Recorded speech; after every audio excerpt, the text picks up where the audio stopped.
Progesterone is the hormone that helps the embryo stick and stay.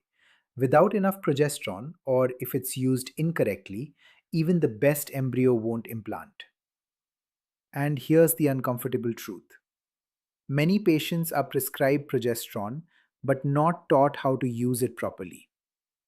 Let's fix that. First, consistency matters more than dose. Use your pessary at the same time every day. Progesterone hates randomness. Second, depth matters. Insert the pessary high in the vagina, not just near the opening.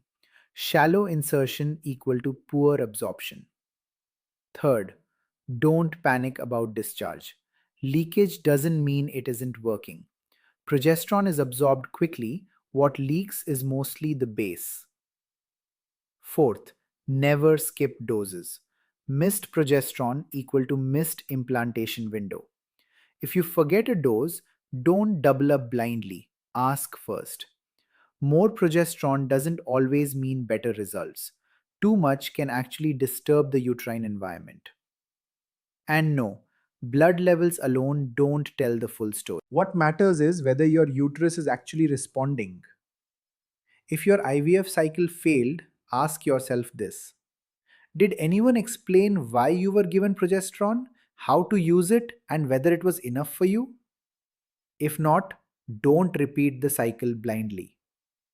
Confused about progesterone? Ask Dr. Malpani's IVF chatbot.